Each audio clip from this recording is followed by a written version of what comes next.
Dans cette vidéo, je vais vous décrire un exercice complet pour une poutre continue.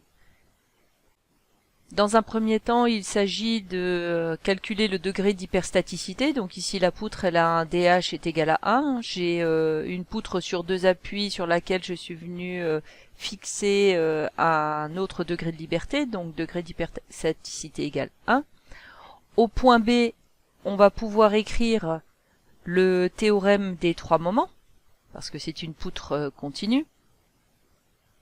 Alors on va avoir la longueur à gauche fois le moment A plus 2 fois la longueur du tronçon de gauche plus la longueur de la poutre de droite qui fait 10 fois le moment B plus la longueur qui est à droite, donc 10 fois le moment C est égal à 6EI fois la rotation au point B de la partie droite moins la rotation au point B de la partie gauche.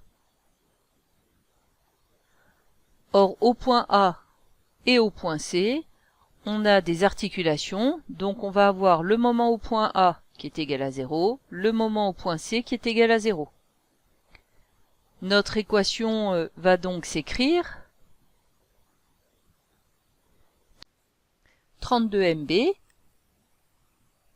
est égal à 6EI, et maintenant je vais remplacer par les valeurs des rotations, donc la rotation B due à la partie de droite, donc c'est une force ponctuelle qui est centrée, et la formule que vous trouverez dans les formulaires est donc de moins la valeur de la force 40 fois la longueur de la poutre 10 au carré divisé par 16 EI.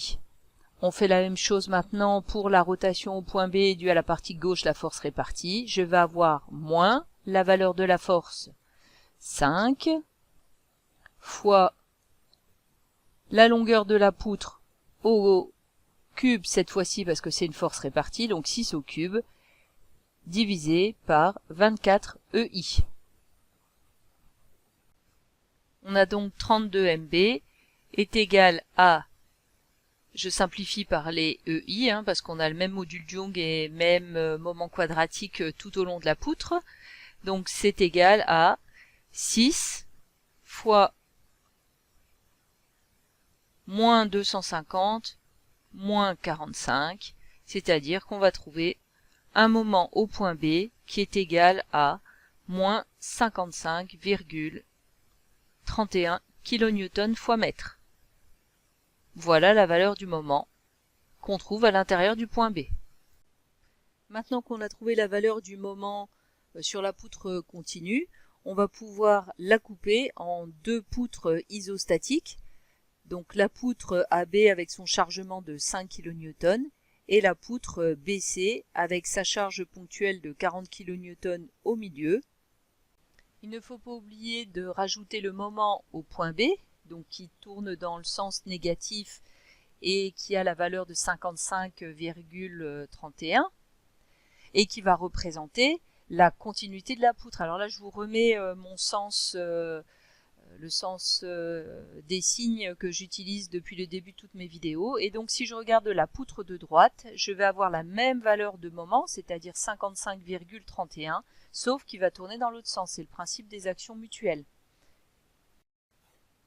Voilà, donc là je vous ai remis en haut à droite les deux poutres isostatiques. Et on va donc appliquer le PFS pour déterminer les réactions au point A, donc YA, YB, sur la poutre AB, et également sur la poutre BC, les réactions aux appuis B et C. Donc là on se ramène à une étude classique de structure isostatique, comme vous pourrez le voir sur mes autres vidéos.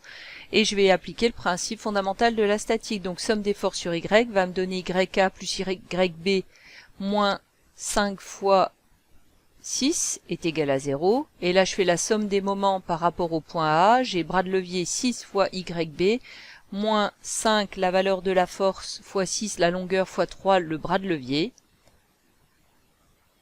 moins le moment que j'ai au point B, qui vaut 55,31. Il ne faut pas que je l'oublie. Et donc, toute cette somme de moments est égale à 0. Je vais résoudre ce système et je vais trouver YA est égal à 5,78 kN et YB est égal à 24,21 kN. Donc voilà les résultats sur la poutre de gauche. Maintenant je vais regarder la poutre de droite et j'applique le PFS de la même façon. Donc je vais avoir YB plus YC moins 40 est égal à 0 et la somme des moments par rapport au point B, 10 YC plus la valeur du moment au point B, donc 55,31, et moins la force ponctuelle fois son bras de levier, donc moins 40 fois 5, ça c'est égal à 0. Je vais résoudre ce système, et je vais trouver YB est égal à 25,53 kN, et YC est égal à 14,47 kN. J'ai donc trouvé mes réactions aux appuis sur ma poutre continue. J'ai donc YK est égal à 5,78 kN, YC complètement à droite égale 14,47 kN, et entre les deux, la réaction au point B sera la somme des deux YB que j'ai trouvés, à savoir 24,21 et 25,53. Je vais maintenant pouvoir représenter mes efforts sur ma poutre continue. Donc, YK est égal à 5,78 kN. YB, c'est la somme des deux parties que je vous ai entourées en vert là, et que vous retrouvez ici. Donc 24,21 plus 25,53. Je vais donc avoir 49,75 kN. Et enfin, YC, c'est celui que j'ai trouvé là à droite, et il vaut 14,47. On peut continuer l'exercice en allant jusqu'au tracé de diagramme des efforts internes, donc notamment l'effort tranchant V de X et le moment fléchissant MF de X. Alors moi je vous rappelle ma convention. L'effort normal est positif vers la droite, l'effort tranchant positif vers le haut, le moment fléchissant positif dans le sens trigonométrique. Donc maintenant je vais tracer le diagramme de l'effort tranchant. Donc j'ai moins somme des forces à gauche, c'est-à-dire moins 5,78 au point A. Ensuite, force répartie. À chaque fois que j'avance d'1 mètre, je monte de 5 kN, donc je vais monter de 30.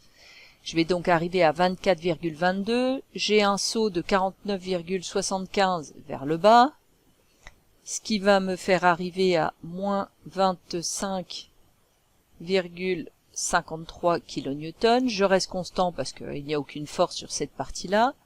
J'ai un saut vers le haut de 40 kN qui va donc me ramener à 14,47 et là je reste constant et je retrouve bien ma condition aux limites de 14,47 au point C. Ici je suis négatif, positif, négatif, positif, et il va également falloir que je calcule la distance X à laquelle mon effort tranchant est nul.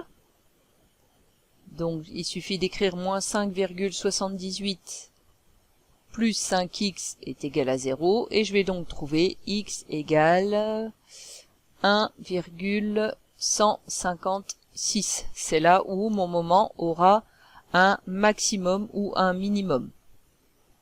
Donc là, mon diagramme des moments, j'ai mes conditions aux limites où mon moment est nul au point A et au point C. Ici, V est négatif, donc M va être croissant jusqu'à ce que V soit nul, donc il va croître ici. Alors je vous invite à reprendre les vidéos sur mon tracé direct de diagramme, sur les playlists précédentes. Donc là, la valeur que je vais trouver pour ce moment-là, ce sera la valeur du triangle qui est dans l'effort tranchant, donc moins 5,78 fois 1,156 divisé par 2, et on trouve 3,34 donc kN fois mètre. À partir de là, je vais enlever la valeur de ce triangle-là, donc 24,22 fois 6 moins 1,156 divisé par 2.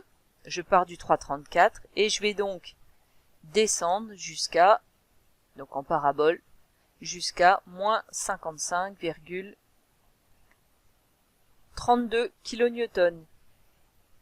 Et ça tombe bien, on retrouve bien le moment qu'on avait calculé tout à l'heure. Je vais rajouter après la surface du rectangle qui est ici.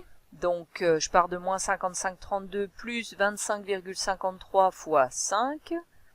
Et je vais donc remonter cette fois-ci avec une droite, comme V est un rectangle, M est une droite.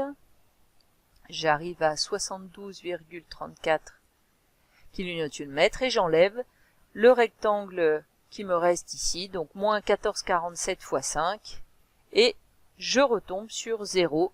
Je vérifie bien ma condition aux limites, donc tout va bien. Il me reste à rajouter les signes, donc ici c'est positif, ici c'est négatif, ici c'est positif. Et donc comme je vous le disais, on retrouve bien le moment de moins 55,32 que j'avais calculé dans la première partie de cette vidéo. Donc on s'est vérifié, tout va bien. Alors j'en profite également pour vous montrer le principe de position des aciers longitudinaux dans la poutre. Donc là je vous ai redessiné la poutre ABC avec l'épaisseur de la poutre. Donc là où le moment sera positif, dans ma convention à moi, on aura les aciers en bas. Là où le moment est négatif, on aura les aciers en haut.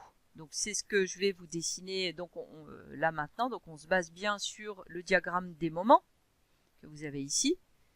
Donc sur la première partie, le moment est positif, les aciers seront en bas. Sur appui, le moment est négatif, donc les aciers seront en haut. C'est ce qu'on appelle les aciers de chapeau.